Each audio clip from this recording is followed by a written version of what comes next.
हो गया है सर। देखिए ये लास्ट टॉपिक है, ठीक है, लास्ट टॉपिक है प्रोबेबिलिटी एज चैलेंज का, ये लास्ट टॉपिक है handling probability measures and challenges ahead, ठीक है। इससे पहले आपने देखा था कॉजेस के बारे में। कॉजेस में कौन कौन से कॉजेस लिखे थे बताइए? गरीबी के क्या क्या कारण होते हैं? What are the growing population, population लिखा, और इलिटरेसी, यस, इलिटरेसी और अनएम्प्लॉयमेंट और लैंडलेसनेस,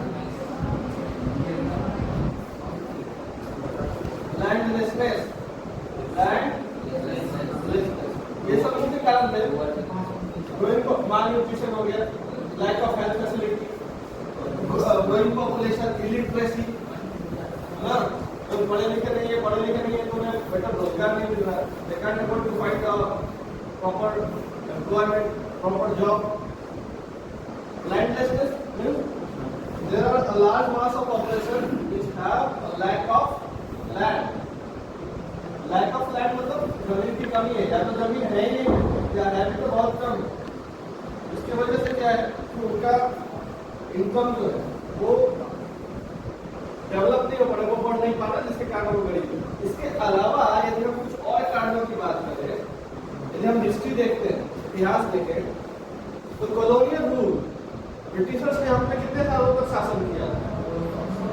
तकरीबन अप्रॉक्सीमेटली 200 इयर्स तक उन्होंने शासन किया था। और इस शासन के दौरान उन्होंने क्या किया था?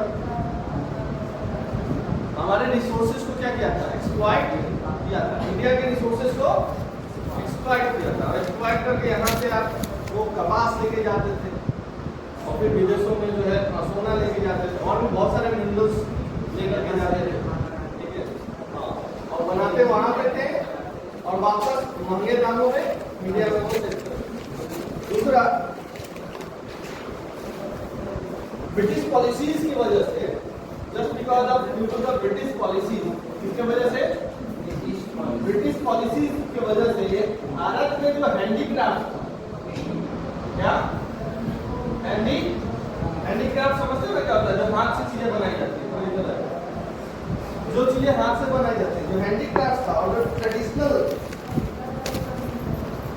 काम था, वो टोटल बर्बाद हो गया।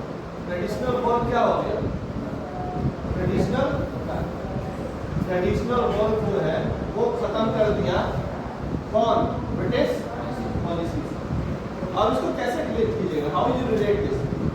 तो ब्रिटेन में जो चीजें बनती थी वो काफी सस्ती होती थी। आप लोग पढ़े होंगे ना हिस्ट्री, हाँ, क्योंकि वो मशीन से बनाई जाती थी।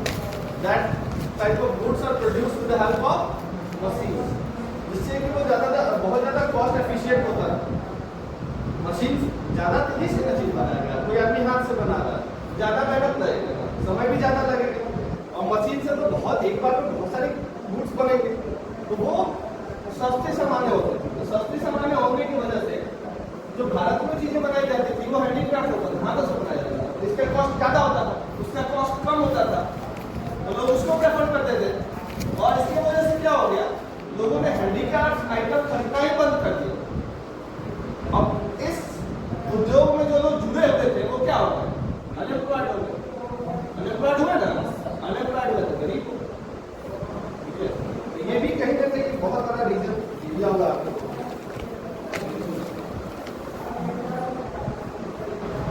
हाँ, अब जैसे उनके जाने के बाद जब अपना देश आजाद हुआ तो ग्रीन रिवॉल्यूशन था, दिया हुआ पेज नंबर 28 में देखिएगा।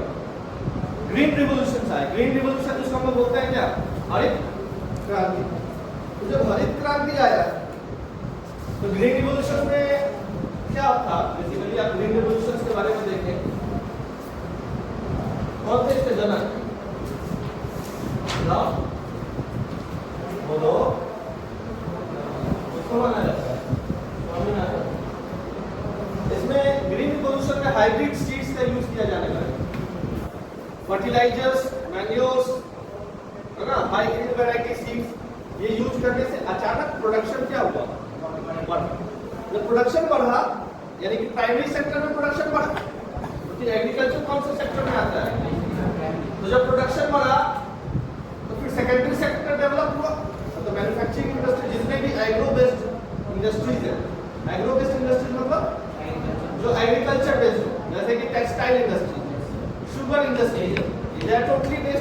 Agriculture means their raw material belongs from agriculture. इनका raw material कहाँ से आता है? चीनी कहाँ से बनता है? गन्ने से बनता है। तो जब प्राइमरी डेवलप हुआ तो सेकेंडरी डेवलप हुआ, सेकेंडरी डेवलप हुआ तो फिर टर्शियरी भी डेवलप हुआ। तो ज्यादा से ज्यादा जॉब अपॉर्चुनिटी जो है वो क्रिएट किया कौन? Green revolution. तो green revolution created a job opportunity. ये जब आया तो पूरा जॉब अपॉर्चुनिटी क्रिएट हुआ, लोगों का स्टैंडर्ड ऑफ लिविंग बढ़ा और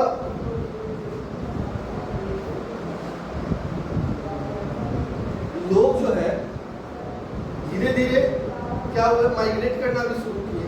ठीक है, शहरों में रोजगार बढ़ा क्योंकि सेकेंडरी सेक्टर डेवलप हुआ। सेकेंडरी सेक्टर में इंडस्ट्रीज वगैरह होता है ना, तो लोग गांव से निकल के कहाँ पे गए? शहरों में गए, वहां पे माइग्रेट किए। माइग्रेट होने के बाद फिर वहां पे उन्होंने इंडस्ट्रीज वगैरह में काम करना शुरू किया, तो थोड़ा सा इससे स्टैंडर्ड ऑफ लिविंग और इनकम लेवल जो उनका बढ़ा। But with irregular small incomes, these people could not afford expensive housing, and they start living in slums on the outskirts of the cities. And the problems of poverty, largely a rural phenomenon, also become the features of urban sector. And another features of high poverty rates has been huge income inequalities. One of the major reasons for this is the unequal distribution of land and other resources. And despite many policies, we have not been able to tackle the issue in the meaningful manner. Major policy initiatives like land reforms, which aimed redistribution of assets in rural areas, have not been implemented properly, effectively by most of the state's government. And since lack of land resources has been one of the major causes of poverty in India, proper implementation of policies could be improved the life of millions of rural people. अब इससे दो challenges सामने आए। लोग गांव से शहरों में, ठीक है, बस शहर में तो आ गए, इनकम लेवल तो उनका बढ़ा, लेकिन उतना भी नहीं बढ़ा जैसे कि वो एक घर खरीद सके। तो मजबूरन उनको कहाँ पे रहना पड़ा? स्लम एरियाज में। स्लम एरियाज क्या होता है? झुग्गी झोपड़ी होता है, जो कि शहर से थोड़ा बाहर होता है। ठीक है, उसके बाद इनकम इनइक्वालिटीज था देश में। इनकम इनइक्वालिटीज मतलब क्या था? सबका इनकम बराबर, अलग अलग राज्य में मजदूरों का भी इनकम क्या था? अलग अलग। अभी भी है इनकम इनइक्वालिटी, है या नहीं है? आप बिहार के मजदूर का देखें तो दिहाड़ी मजदूरी जिसको कहते हैं हम, एक दिन की मजदूरी कितनी है? 400-500 रुपया लेके 500-500। यही पंजाब वगैरह में आप जाओ या बेंगलोर वगैरह में जाओ तो वहां पे कितना हो जाएगा? 700, 600 से 700, है ना। गुजरात में जाओ तो वहां पे भी ज्यादा हो जाएगा, 700-800 हो जाएगा एक दिन का, है ना। तो अभी भी इनकम इनइक्वालिटीज है, उस समय भी इनकम इनइक्वालिटीज था। और दूसरा, सरकार ने पॉलिसीज तो बना दी लैंड रीडिस्ट्रीब्यूशन का। लैंड रीडिस्ट्रीब्यूशन में क्या होता है? जिसके पास जमीन नहीं है उसको जमीन मुहैया कराएगा, जमीन उसको अलॉट कराएगा। सरकार ने पॉलिसीज तो बना दी, but that policies were not implemented. वो इम्प्लीमेंट प्रॉपर तरीके से नहीं, जो जैसा था, जिसके पास जमीन नहीं था, जमीन नहीं रहा, हालत सुधरा नहीं।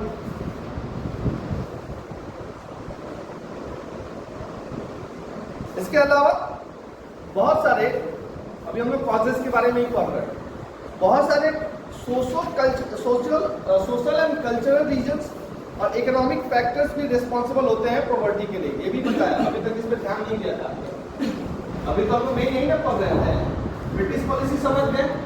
इसके बाद कॉजेस में एक और आ जाएगा, ये क्या आ जाएगा? Socio cultural. कौन सा? Cultural and economic reason. और ये क्या होता है? Socio cultural. सोशल मतलब क्या होता है? सामाजिक। कल्चरल मतलब सांस्कृतिक। तो सोशियो कल्चरल और इकोनॉमिक फैक्टर्स कैसे रिस्पॉन्सिबल हो सकता है प्रॉपर्टी के लिए? कोई बताएगा मुझे? Anyone in this class tell me. सांस्कृतिक और सामाजिक फैक्टर्स गरीबी के लिए कैसे रिस्पॉन्सिबल हो सकते हैं?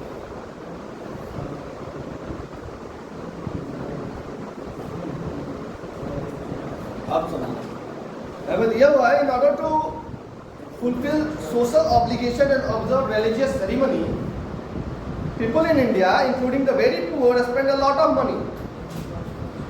मतलब हमारे यहाँ कोई रिलीजियस सेरेमनी हो, कोई धार्मिक कार्यक्रम, कह रहे कि भाई ये कल्चरल और सोशल जो फैक्टर्स है ये कैसे कॉज है प्रॉपर्टी, ये कैसे गरीबी के कारण बन सकते हैं। तो हमारी संस्कृति कैसे बन सकती है गरीबी के कारण, हमारा सामाजिक हमारा जो भी समाज है वो कैसे हमें गरीबी की ओर ले जा सकता है। तो कह रहा है कि मान लीजिए आप हिंदू हैं, आप हिंदू हैं,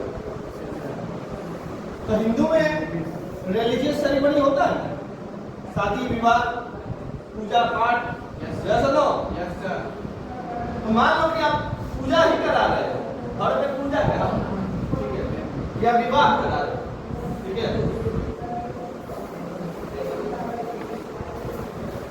हिंदू में शादी ही हो, छोटा से छोटा शादी हो, पैसा का खर्चा होता है कि नहीं होता? अरे तो पंडित जी को उठावर चाहिए, दक्षिणा चाहिए ना, चाहिए। उसके बाद बहुत सारे रस्में होती हैं, उनमें देना पड़ता है पैसा। अरे जो सत्यनारायण भगवान का कथा जानते हो ना, होता है ना घर पे, सत्यनारायण भगवान का खाली कथा करवाओगे तो कम से कम कितना पैसा चाहिए? 500-6,000 रुपया चाहिए ना। अमीर आदमी के लिए तो 5,000 कितना आसानी से चाहिए, 5,000। तो हाँ 5,000 अमीर आदमी के लिए तो चलो कुछ नहीं है, लेकिन जो गरीब है उसके लिए तो वो है ना, लेकिन फिर भी पूजा कराना है तो उसको कहीं ना कहीं से कर्ज लेके भी व्यवस्था कराना होगा। तो जब कर्ज लेगा फिर उस कर्ज को चुकाएगा, कहाँ से वो अमीर हो पाएगा? उसी कर्जे में रह जाएगा। घर पर मान लो बेटी का शादी करना है, बेटा का शादी करना है, तो उसी रीति रिवाज के अंतर्गत में करेगा। हिंदू धर्म में क्या है, 7 फेरा होता है, पता है ना? हाँ 7 फेरा होता है। उसके बाद तुम्हारा लगभग 8 से 10 घंटा शादी समारोह में लगता है, नॉर्मल 8 से 10 घंटा लगता है। हाँ ठीक है। अच्छा सुन लो मेरी बात, बाराती आते हैं, उनको खाना पीना कपड़ा उपड़ा भी दिया जाता है। ये क्या है, कहीं ना कहीं एक तरह का रिलीजियस सेरेमनी है या नहीं? बिना उसके होगा ही नहीं। तो इसमें पैसा लगता है, इन्वेस्टमेंट लगता है। अमीर आदमी तो कर लेता है, उसके लिए कुछ नहीं है, लेकिन गरीब आदमी क्या करता है, कर्ज लेता है। लेकिन यदि उस शादी को यदि हम लोग देखें दूसरे फैक्टर से, नॉर्मल तरीके से करा दिया जाए, मंदिर में गए हैं, पंडित जी टीका चरण लगा दिए हैं, 4 मंत्र पढ़ दिए, हो गया, हो सकता है कि नहीं हो सकता है। लेकिन क्यों, हमारी संस्कृति में है कि नहीं ऐसा ही होना चाहिए। उसके वजह से क्या लेना पड़ता है, कर्जा लेना पड़ता है। कर्जा लेने से क्या होता है, गरीबी। फिर उस कर्जा को आदमी रिटर्न करता है, और रिटर्न करने में फिर अपना स्टैंडर्ड ऑफ लिविंग इंप्रूव नहीं, समझ गई ना, बहुत ऊंचा है। अच्छा अब जब किसान होते हैं, किसान को खेती करने के लिए यहाँ पे दिया हुआ है कि farmers need money to buy agriculture inputs. What do you mean by agriculture inputs? उनको सामान लगता है सर एग्रीकल्चर। हाँ तो agriculture input means the tools we use in agriculture, fertilizers we use in agriculture, seeds we use in agriculture, all came under the category of what? Agricultural inputs. So for buying that, a farmer needs money. Large farmer have savings, but small farmers doesn't have savings. उनके पास कोई savings नहीं होता, कोई बचत थोड़े ना होता है। क्या वो तो उगाता है खाने के लिए, बस थोड़ा बहुत बेच देता है। तो एवज में उनको क्या करना पड़ता है, they have to borrow from the money lenders और from the bank. Money lenders मतलब क्या होता है, जो सूद ब्याज पे पैसा देता है, या तो उससे कर्ज लेना पड़ता है, नहीं तो बैंक से। और यदि मनी लेंडर से कर्ज लेता है तो काफी हैवी इंटरेस्ट चार्ज करता है। हैवी इंटरेस्ट चार्ज करने का रिजल्ट ये होता है कि वो उस कर्ज को रीपे नहीं कर पाता। हाँ, और रीपे नहीं कर पाता तो फिर वो गरीब का गरीब ही रह जाता है। तो ये सारे चैलेंजेस हैं, वो कर्ज में ही डूबा रह जाता है। अब इन चैलेंजेस को दूर करने के लिए सरकार ने कुछ एंटी प्रॉपर्टी मेजर्स लागू किए, इसको इम्प्लीमेंट कराया गया। और इसमें से बहुत सारे, जैसे मैंने 5 लिखे हैं ना, बहुत सारे ऐसे मेजर्स हैं, बहुत सारे ऐसे पॉलिसीज हैं जो कि काफी अच्छे तरीके से ग्राउंड पे काम कर रहे हैं, वो दिखता भी। ठीक है, पहला कौन सा है? PMRY। अभी बस समझ लीजिए, उसके बाद डिटेल में इसको एक-एक करके बताएंगे। PMRY जो है, ये एंटी प्रॉपर्टी मेजर्स का मतलब क्या होता है? The measures that has been opted to remove property, or the measures that have been opted to eliminate property. Eliminate property means property को खत्म करना। प्रॉपर्टी को खत्म करने के लिए जो मेजर्स अपनाए जाते हैं, that measures are called anti property measures. तो first one is PMRY, that is प्रधानमंत्री रोजगार योजना। ये पहला एंटी प्रॉपर्टी मेजर्स है जो कि सरकार के द्वारा इंप्लीमेंट किया। Next one is REGP, rural employment generation program. मैं फिर से एक बार रिपीट कर रहा हूं, दिस इज वेरी इंपॉर्टेंट। एक ना एक तो इसमें देगा ही देगा, चाहे वो पीटी हो या एग्जाम हो, कुछ भी एक क्वेश्चन इसमें से आता है। ठीक है, इसको लगा लीजिएगा। फुल फॉर्म आएगा? नहीं, फुल फॉर्म नहीं आएगा, ये आपको एक्सप्लेन, इसके बारे में लिखना होगा, समझ लो ना। या क्वेश्चन ऐसा पूछ सकता है कि right any 4 anti property measures that has been opted by government and explain करने के लिए। REGP, Rural Employment Generation Program। Third, SGSY, that is स्वर्ण जयंती ग्राम स्वराज योजना। PMGY, प्रधानमंत्री ग्रामोदय योजना। और लास्ट वन है AAY, that is अंत्योदय अन्न योजना।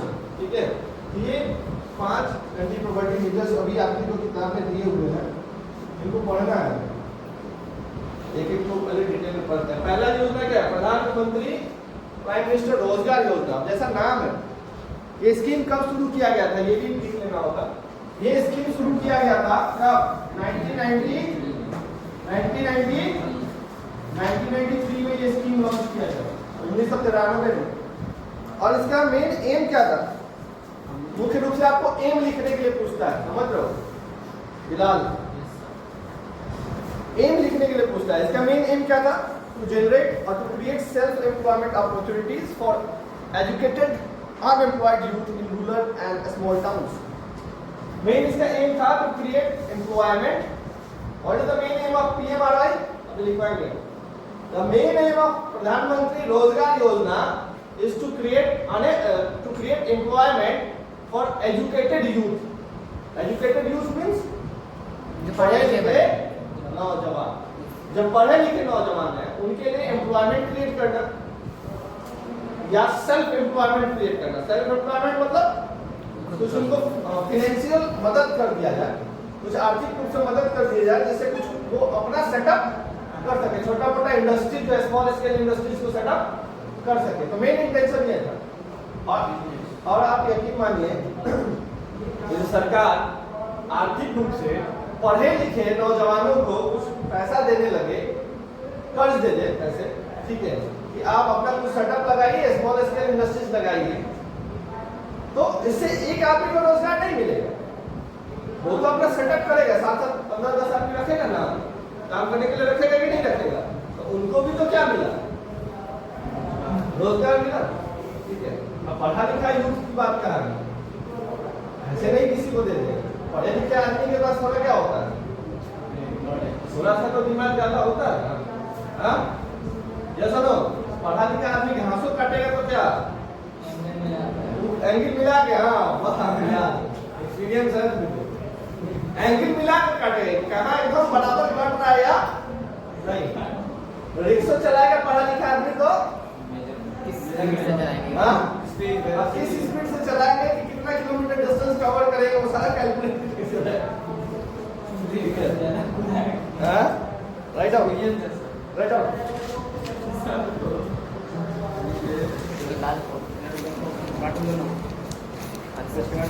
This scheme was started in 1993. Write down in copy. प्रधानमंत्री रोजगार योजना लिख लो एक बार।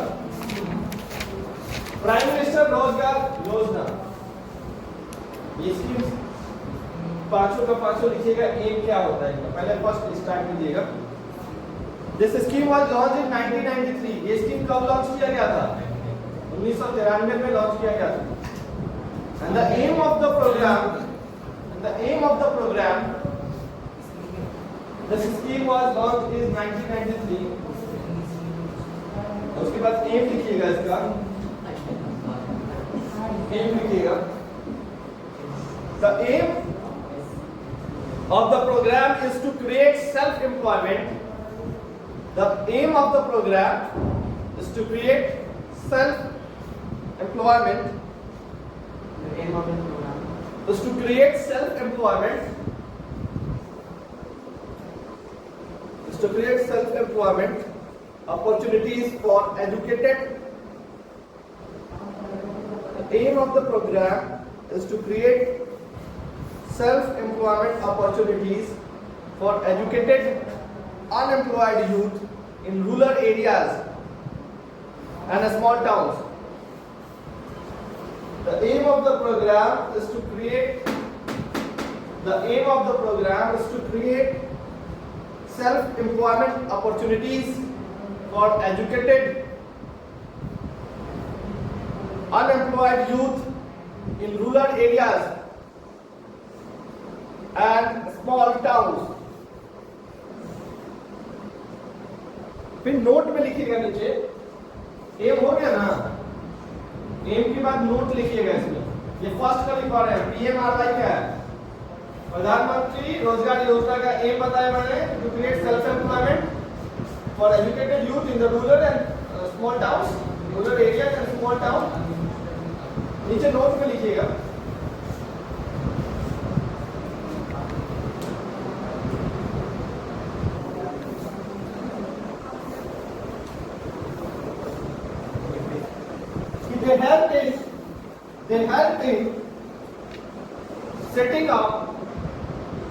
They help in setting up small businesses and industries. They help in setting up small businesses and industries.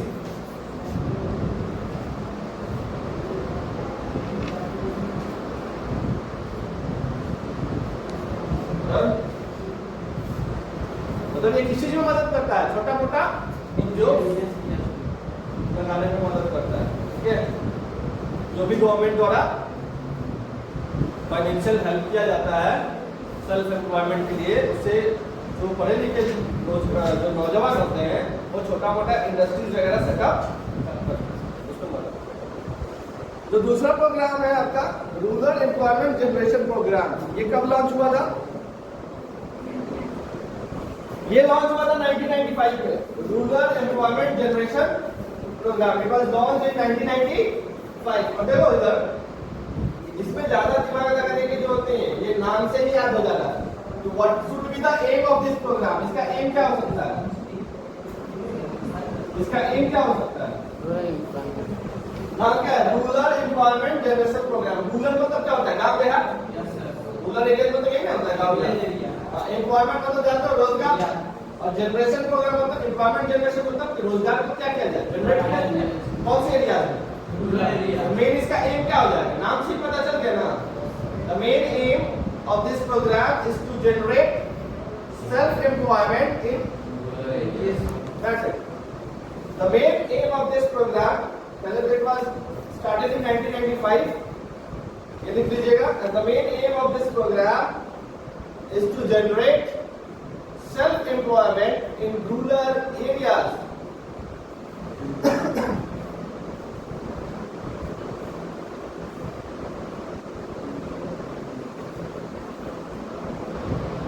Program 2. The main aim of this program is to create self-employment in rural areas and small towns. Rural areas and small towns. Done? Yes, sir. अच्छा, एक यहाँ पे बहुत interesting facts दिया है।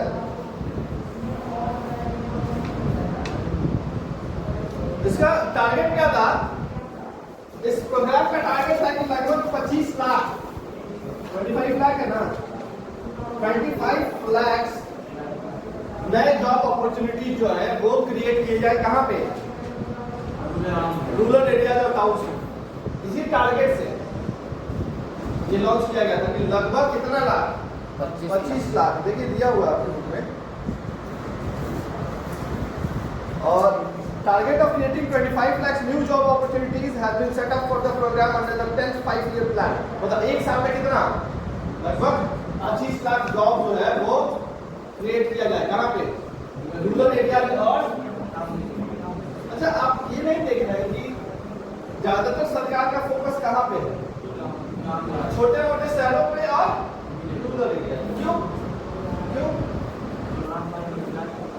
क्योंकि वहां पर उस हिसाब से रिसोर्सेज नहीं है। रूरल एरिया में उस हिसाब से ना तो इंडस्ट्रीज नहीं है, अर्बन एरिया में तो इंडस्ट्रीज है नहीं, रूरल में नहीं। आखिर वहां के रहने वाले लोग क्या करें? खाली बैठे। यदि उनको उन्हीं के गांव में रोजगार मिल जाए तो वो अच्छा से एफिशिएंट तरीके से काम करेंगे। अदरवाइज या तो वो माइग्रेट करेंगे, नहीं तो वहीं पर बैठे रहेंगे, खाली बैठे रहेंगे, है ना। दिन भर बताई पर क्या है, दुआर पर बैठ के दूसरा नेता लोग का ये ना होता है गाँव में। हाँ, क्या होता है? अरे जिसको कोई काम नहीं रहता है तो क्या करता है? बड़ा बड़ा बात मोदी जी को गाली देने लगेगा। मोदी का काम किया है। अरे तुम क्या कर रहे हो? What are you doing? है ना, बैठ के देश के सबसे बड़े नेता को क्या कर रहे हो? बदनाम कर रहे हो। यही उसको उसी से सेटिस्फेक्शन मिलता है। तो इसीलिए सरकार भी बहुत चालाक है। इसीलिए वो सोचते हैं कि भाई हमारा ह्यूमन रिसोर्स तो क्या हो रहा है, गांव में बर्बाद हो रहा है, उसको कहीं क्या किया जाए, इंगेज किया जाए। इसमें मोस्टली जो है एम्प्लॉयमेंट जो है जनरेट का जो भी टारगेट बना वो रूरल एरिया और स्मॉल टाउन